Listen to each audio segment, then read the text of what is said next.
Hello दोस्तों, welcome to my prime class channel. इस चैनल में हम डास के बारे में डिस्कस करेंगे। DOS means dish operating system. तो dish operating system was developed by micro system. Micro in 1980 में माइक्रो कंप्यूटर के लिए बना था। यानी जो डिश ऑपरेटिंग सिस्टम जो है उसको माइक्रो सिस्टम ने बनाया था और माइक्रो कंप्यूटर के लिए। एमएस डास जो फर्स्ट ऑपरेटिंग सिस्टम है जो पीसी पर रन हुआ था किसके द्वारा, तो आईबीएम कॉरपोरेशन के द्वारा 1981 में, यानी 1981 में आईबीएम के द्वारा ये फर्स्ट ऑपरेटिंग सिस्टम है जो पीसी पर रन हुआ था, डेवलप हुआ था। डास एक सिंगल ऑपरेटिंग सिस्टम है, यानी कि एक टाइम में एक ही यूजर वर्क कर सकता है, तो इसलिए इसको सिंगल यूजर ऑपरेटिंग सिस्टम बोलते हैं। ऑपरेटिंग सिस्टम टू टाइप का होता है। फर्स्ट होता है सिंगल ऑपरेटिंग सिस्टम और सेकंड होता है multi operating system. Second, it is the only operating system which can be loaded in the main memory. ये ऐसा पहला ऑपरेटिंग सिस्टम है जो मेन मेमोरी के अंदर लोड होता है। अब देखते हैं स्ट्रक्चर ऑफ डास। डास की स्ट्रक्चर क्या है, यानी कंप्यूटर को कैसे कंट्रोल किया जाएगा, उसके लिए स्ट्रक्चर बनाया गया। स्ट्रक्चर में there are the 4 essential program associated with the control of program computer. यानी कंप्यूटर कंट्रोल करने के लिए स्ट्रक्चर बनाया गया and the way it interact with the demo, और इससे वो इंटरेक्ट कर सकते। स्ट्रक्चर ऑफ डास 4 टाइप्स का होता है। पहला होता है बूट रिकॉर्ड। बूट रिकॉर्ड मतलब ऑपरेटिंग सिस्टम लोड होता है। सेकंड होता है इनपुट आउटपुट, यानी यह एक इंटरफेस प्रोवाइड करता है हार्डवेयर और प्रोग्राम के बीच। थर्ड होता है एमएस डास, यह कलेक्शन ऑफ प्रोग्राम होता है। थर्ड होता है कलेक्शन ऑफ प्रोग्राम, और फोर्थ होता है provide the standard set of command. अब आते हैं type of MS dance command. MS dance के क्या टाइप का होता है, 2 टाइप का होता है। फर्स्ट होता है इंटरनल और सेकेंड होता है external. Internal means this command are automatically loaded into the computer into main memory. Memory के अंदर जो ऑटोमेटिकली लोड हो जाता है वो इंटरनल कमांड होता है। जैसे डेट हुआ, टाइम हुआ, वर्जन हुआ, वॉल्यूम हुआ, डायरेक्टरी होगा, कॉपी, सीएलएस, ये मेन मेमोरी के अंदर ऑटोमेटिकली लोड हो जाता है। इसको लोड करने की ज़रूरत नहीं है। सेकेंड कमांड की बात करूँ तो एक्सटर्नल कमांड होता है। This command require the external file to be loaded, यानी अदर से कोई फाइल को लोड करना है या एक्सपोर्ट कराना है तो एक्सटर्नल कमांड का यूज करते हैं। जैसे चेकिंग द डिस्क या comparing the disk, formatting disk को फॉर्मेट करना है या डिस्क को कंपेयरिंग करना है या उसको चेक करना है, तो ये एक्सटर्नल कमांड की आता है। यानी जो डिस्क कमांड होता है 2 टाइप का होता है, इंटरनल और एक्सटर्नल। कुछ कमांड को डिस्प्ले किया गया है, जैसे कॉल हुआ, ये कॉल बैक प्रोग्राम। सीडी हुआ, सीडी मतलब चेंज डायरेक्टरी को चेंज करना है तो सीडी कमांड का यूज़ करते हैं। एमडी कमांड मतलब मेक डायरेक्टरी, कोई न्यू डायरेक्टरी बनाना है तो एमडी कमांड का यूज़ करते हैं। सीडी जो चेंज डायरेक्टरी को चेंज करता है। और कॉपी मतलब जो फाइल बनाना है या फाइल को मूव कराना है तो कॉपी कमांड का यूज़ करते हैं। नेक्स्ट जो कमांड की बात करूँ तो डेट कमांड जो ऑटोमेटिकली चेंज होता है डे बाय डे, तो ये डेट कमांड के थ्रू होता है। उसके बाद टाइम कमांड, नेक्स्ट जो टाइम सेट होता है डे बाय डे 24 आवर्स तक। ये टाइम कमांड की तो है। डायरेक्ट डीआर का मतलब डायरेक्टरी चेंज करेगा, किसी भी डायरेक्टरी के अंदर कितने फोल्डर है, कब क्रिएट हुआ, कितना फाइल क्रिएट हुआ, तो ये बताता है। वर्जन मतलब ये करंट वर्जन के बारे में डिस्प्ले करेगा कि जो ऑपरेटिंग सिस्टम कंप्यूटर के अंदर इंस्टॉल है उसका वर्जन क्या है। एग्जिट, यदि डास कमांड को एग्जिट करना है, कट करना है तो एग्जिट कमांड का यूज़ करते हैं, तो आइकन जो है कट हो जाता है। रीनेम, यदि कोई फाइल हो या कोई डायरेक्टरी हो उसको रीनेम करना चाहते हैं तो रैन कमांड का यूज़ करते हैं। सीएलएस, यदि स्क्रीन पर ज़्यादा उसको स्क्रीन साफ करना हो तो सीएलएस कमांड का यूज़ करते हैं। डेल, यदि कोई फाइल हो उसको डिलीट करना हो तो हम डेल कमांड का यूज़ करके फाइल को डिलीट कर सकते हैं। आरडी मतलब रिमूव डायरेक्टरी, यदि किसी डायरेक्टरी को हम रिमूव करना है तो आरडी कमांड का यूज़ करते हैं। टाइपिंग बेसिकली जो फाइल हम बनाते हैं उसको फाइल को डैश पर यदि देखना चाहते हैं तो टाइप कमांड का यूज़ करते हैं। इरेज मतलब डिलीट द मोर फाइल, एक से अधिक फाइल को डिलीट करना तो इरेज कमांड का यूज़ करते हैं। और लास्ट जो है फॉर्मेट, किसी ड्राइव को या पेन ड्राइव को फॉर्मेट करना हो तो हम फॉर्मेट कमांड का यूज़ करते हैं। इसका इम्प्लीमेंटेशन देखते हैं। इम्प्लीमेंटेशन के लिए हमें सीएमडी कमांड यदि यूज करना हो तो विंडो+R की प्रेस करेंगे तो हम उसके अंदर सीएमडी प्रेस टाइप करने बाद जैसे इंटर करेंगे हमारा विंडो जो ऑपरेटिंग कमांड जो ओपन हो जाएगा। इसके अंदर सबसे पहले डेट कमांड में देखता हूँ। डेट कमांड जैसे यूज़ करते हैं तो करंट डेट बताता है, उस डेट को हम चेंज कर सकते हैं, आप भी चेंज कर सकते हैं। उसी तरह से यदि टाइम को हम देखना है तो टाइम कमांड का यूज़ करते हैं तो करंट टाइम बताएगा। यदि टाइम को आप सेट करना चाहते हो तो सेट कर सकते हैं और उसको वही टाइम कंटिन्यू चलता रहेगा। अब यहाँ पर मैं टाइम सेट कर लिया और टाइम हमारा सेट हो गया। अब इस तरह देखते हैं कलर, यदि इसके फंड को या बैकग्राउंड के कलर को चेंज करना है तो कलर कमांड का यूज़ करते हैं। कलर और प्लस 2 डिजिट इनपुट करते हैं, एक तो फंड कलर के बारे में बताएगा और एक जो है उसके बैकग्राउंड के बारे में बताएगा। फिर से कलर जब टाइप करते हैं तो फिर वो अपने स्थिति में आ जाता है। तो कलर यदि इसका सेट करना है बैकग्राउंड कलर या फंड्स कलर तो वहाँ पर हम कलर कमांड का यूज करते हैं। और कलर दोबारा से टाइप करने पर फिर से वही कलर आ जाता है हमारा जो ओरिजिनल कलर होता है। तो यहाँ से हम कलर को बीच में बैकग्राउंड कलर को या फंड को हम चेंज कर सकते हैं।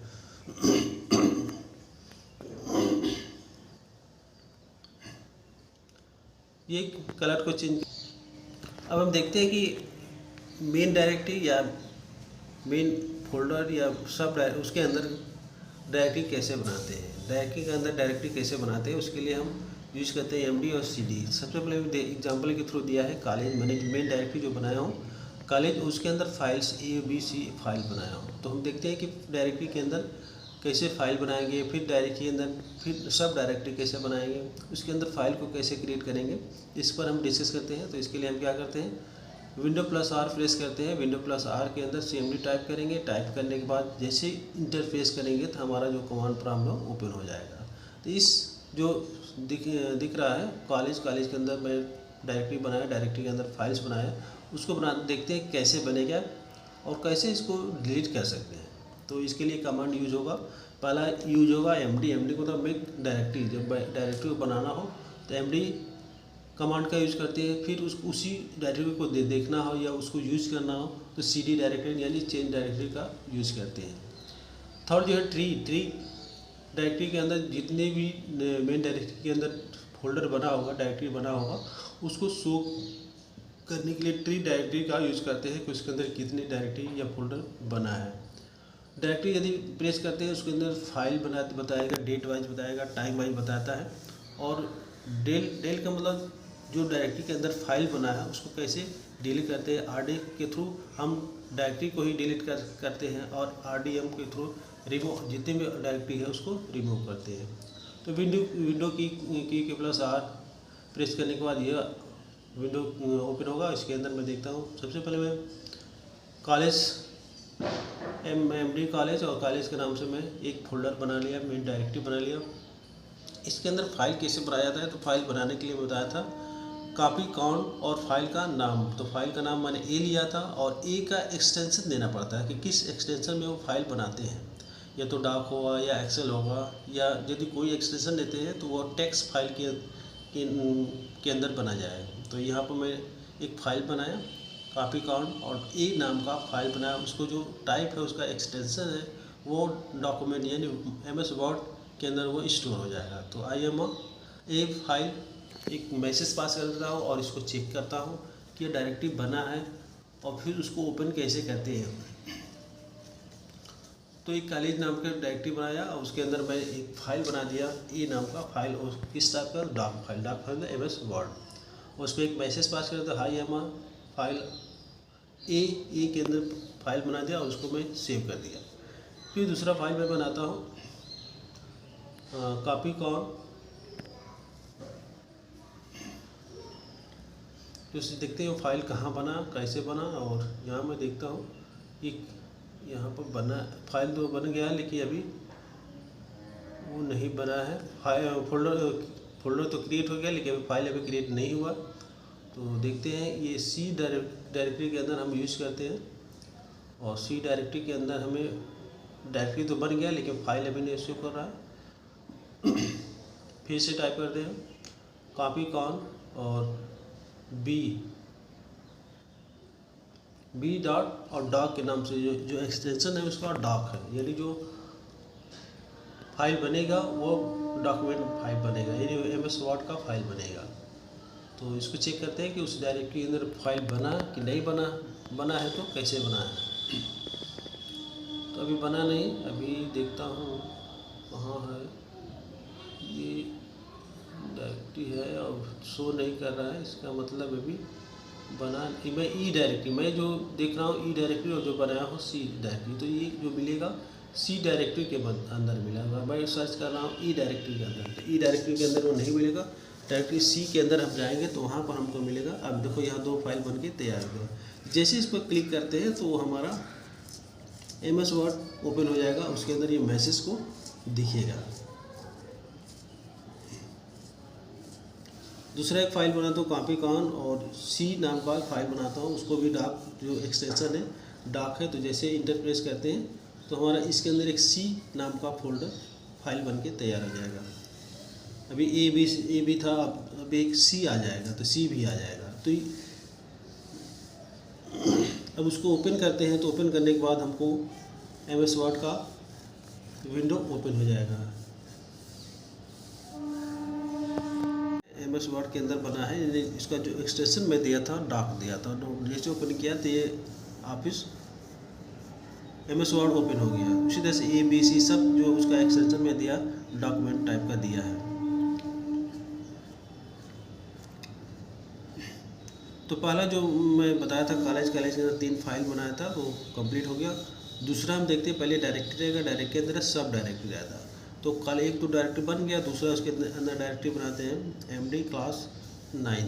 तो कॉलेज के अंदर एक क्लास बना दिया क्लास 9, और जो एक साथ हम मल्टीपल फोल्डर बना सकते हैं, सब डायरेक्टरी क्रिएट कर सकते हैं। जैसे मैंने कॉलेज के अंदर क्लास 9, क्लास 10 और क्लास 11 नाम का फोल्डर क्रिएट किया, तो एक ही साथ हम कई सारे फोल्डर को बना सकते हैं, डायरेक्टरी को बना सकते हैं। अब देखो इसमें बन गया क्लास 9, क्लास 10, क्लास 11, इस नाम से फोल्डर हमने एक साथ बना दिया। अब एक एक को लेते हैं और उसको हम उसके अंदर फाइल को क्रिएट करते हैं। फाइल के अंदर एक मैसेज टाइप करते हैं और देखते हैं कि हमारा जो फाइल इस क्लास के इस फोल्डर के अंदर बन रहा है कि नहीं बन रहा है।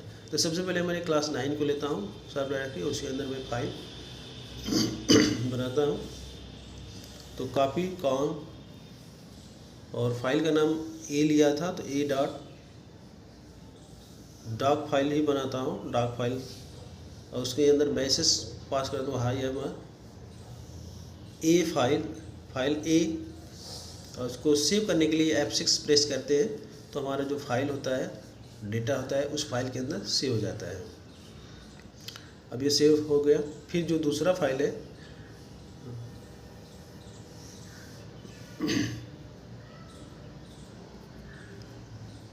अब CD डॉट क्लास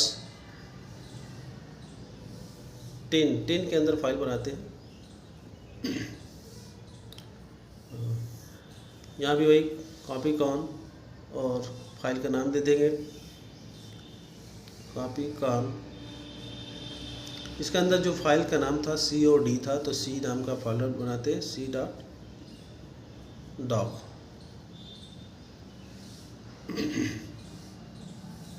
तो एक्सटेंशन जैसे हम एक्सेल का देखे एक्सेल ही देते हैं तो वो जो फाइल बनेगा एक्सेल में बन जाता है। यदि कोई एक्सटेंशन मैं नहीं देता हूँ तो टेक्स्ट फाइल बन जाता है।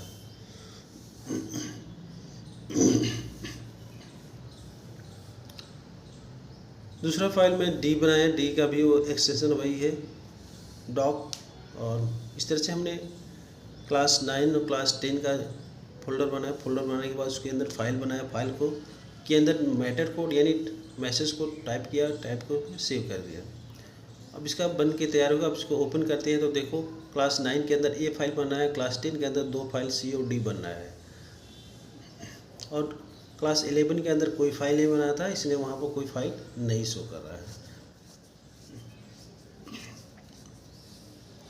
CD डॉट लगाते हैं तो एक फाइल एक बैक आता है, एक स्टेप बैक आता है। यदि बैक स्लैश लगा देंगे तो पूरा मेन रूट पर चला जाता है। अब क्लास 11 के अंदर जाते हैं। क्लास के स्पेलिंग मिस हो गया, यानी CD स्पेस क्लास 11।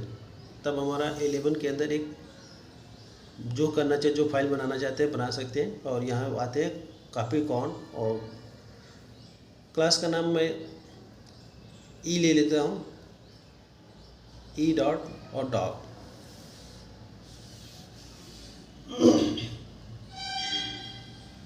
इसके अंदर भी मैसेज पास कर देता हूँ और उसको सेव कर देता हूँ। F6 प्रेस कर, जैसे प्रेस करते हैं तो हमारा फाइल के अंदर डेटा सेव हो जाता है।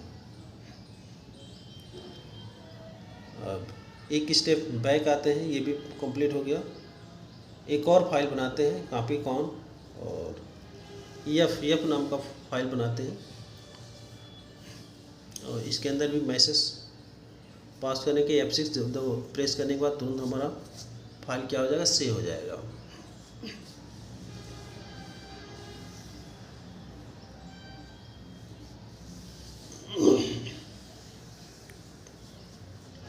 तो 11 के अंदर भी 2 फाइल बन के तैयार होगा, ई और एफ। इसको भी ओपन करेंगे तो भाई वर्ड ऑटोमेटिकली ओपन हो जाएगा। उसके अंदर हम एडिट कर सकते हैं, या कोई नया ऐड करना चाहते हैं तो भी हम ऐड कर सकते हैं। अब ट्री देखते हैं। ट्री का यूज़ मैं बताया था कि जो मेन मेमोरी है, मेमोरी के लिए ट्री देखता हूँ तो उसके अंदर कितने डायरेक्टरी बना है, कितने फोल्डर बना है, तो वो बताएगा, ट्री बताता है। देखते हैं कि जो कॉलेज नाम का डायरेक्टरी बनाया था उसमें कितने डायरेक्टरी है। तो उसके अंदर 3 डायरेक्टरी बनाया था, क्लास 9, 10 और 11 नाम का क्लास बनाया था और डायरेक्टरी बनाया था, तो वो हमारा बन के तैयार रहेगा। लेकिन जब डायरेक्टरी यूज करते हैं वो उसी कॉलेज के अंदर यदि dir जब प्रेस करते हैं, ये डेट वाइज बताएगा कि वो डायरेक्टरी कब बना है, किस टाइम बना है, डेट वाइज बताएगा। और उसके अंदर फाइल भी बताएगा कि उसके अंदर फाइल कितना बना है। तो डायरेक्टरी प्रेस करने से डेट वाइज बताता है, टाइम वाइज बताता है, और वो फाइल किस टाइम किस डेट में बना है, और उसके अंदर फाइल कब बना है ये भी बताएगा।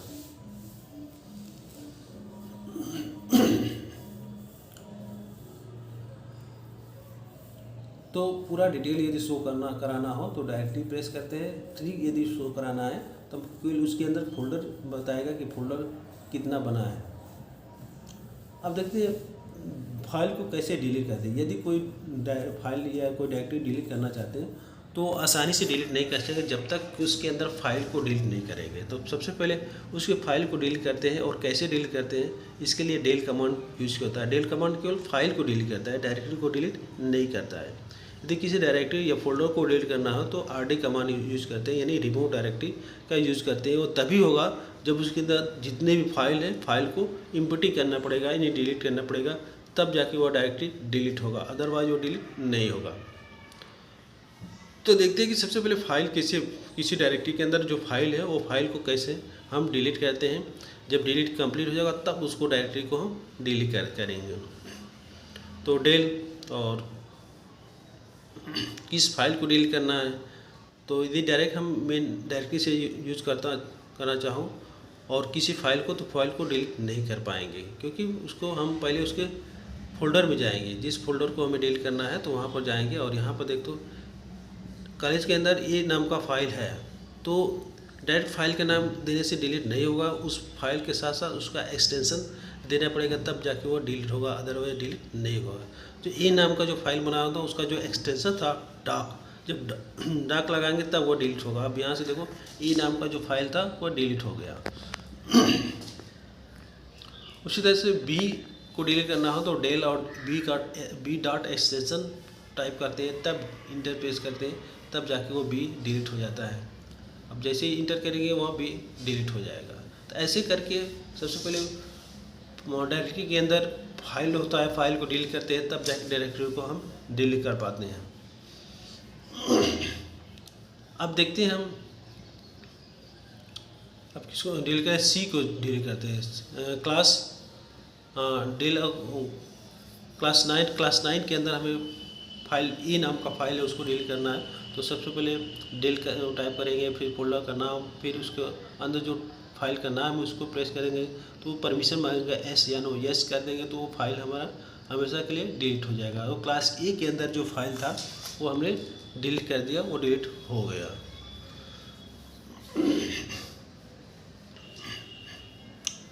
तब जाके उसके फोल्डर को या इसके डायरेक्टरी को हम डिलीट कर सकते हैं।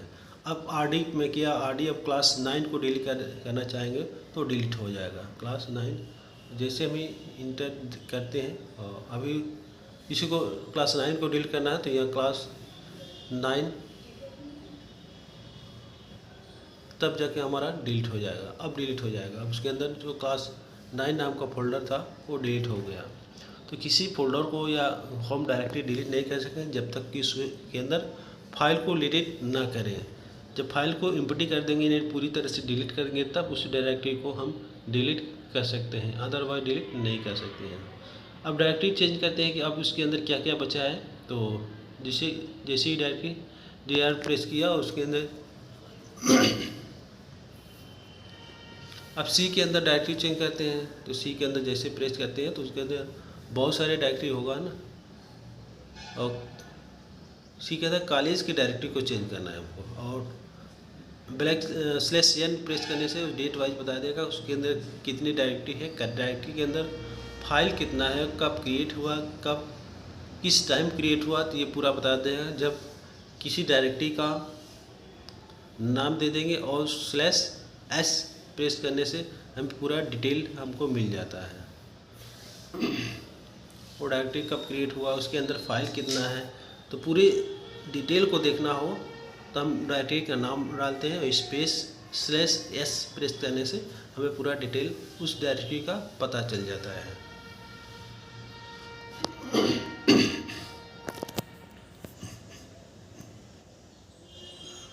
हमारे पास जो डायरेक्टरी बना था क्लास 10 और क्लास 11 बचा था। अब उसको हम उसके अंदर जो फाइल को डिलीट करना चाहते हैं या डायरेक्टली हम उस फोल्डर को डिलीट करना चाहेंगे तो डिलीट नहीं कर पाएंगे, क्योंकि सबसे पहले उस डायरेक्टरी के अंदर जितने फाइल्स है उस फाइल को डिलीट करना पड़ेगा। तो आते ही पहले उसको फाइल को डिलीट करते हैं। तो डेल और क्लास 10 और उसके 10 के अंदर जितने भी फाइल है और उसको डायरेक्टली हम रिमूव भी नहीं कर सकते, किसी फोल्डर को रिमूव नहीं करते जब तक कि उसके अंदर जितने भी फाइल हैं वो रिमूव ना हो। तो फिर कॉलेज के अंदर आ जाते हैं। कॉलेज के अंदर डेल और क्लास 10 का फाइल हमें डिलीट करना है। तो क्लास 10 और उसके अंदर जो फाइल है उस फाइल का नाम डालेंगे और उसका एक्सटेंशन भी देंगे, तब जाके उस फाइल डिलीट होगा। इसके अंदर 2 फाइल बनाया था मैंने, COD बनाया था। तो सबसे पहले C.doc लगाते हैं। C.doc लगाने से अब फिर परमिशन मांगेगा कि हाँ उस फाइल को डिलीट करना चाहते हैं कि नहीं। तो S या नो में वो बताएगा Y, और Y प्रेस कर देंगे तो फाइल हमारा डिलीट कर देगा। फिर दूसरा जो फाइल था D था, तो D को भी हम डिलीट करते हैं। D.doc। अब फिर परमिशन मांगेगा Y और N यानी S, ये चेंज करने से उसके अंदर जितने भी फाइल है फाइल को डिलीट कर देगा। अब उस फाइल को हम ओपन करके देखना चाहते हैं तो डिलीट, अब फिर उसकी डायरेक्टरी को डिलीट करना चाहते हैं तब जाके डायरेक्टरी डिलीट हो जाएगा। तो देखो यहाँ से जो क्लास 10 था वो भी डिलीट होगा। यदि डायरेक्टली किसी फाइल को डिलीट करना चाहते हैं तो डिलीट नहीं कर सकते हैं जब तक कि उसके अंदर जितने भी फाइल्स है उसको पूरी तरह से रिमूव ना करें। तो 10 के अंदर जितनी भी फाइल था वो डिलीट हो गया और लास्ट में उसको हमने क्या कर दिया, उसको भी डिलीट कर दिया। अब डायरेक्टरी चेंज करते हैं कि डायरेक्टरी कॉलेज के अंदर कितने क्या क्या बचा है। तो वहाँ जैसे प्रेस करते हैं और /n करते हैं तो केवल हमें यहाँ पर 11 फाइल दिख रहा है और उसके अंदर जितनी फाइल है डायरेक्टरी दिख रहा है और उसके अंदर जितनी फाइल है वही दिख रहा है। बाकी जो क्लास 10 था क्लास 9 था सब क्या हो गया, डिलीट हो गया। देखते हैं जो कॉलेज के अंदर 11 नाम की डायरेक्टरी, क्लास 11 के नाम की डायरेक्टरी बता वही बचा है। Thank you watching for video.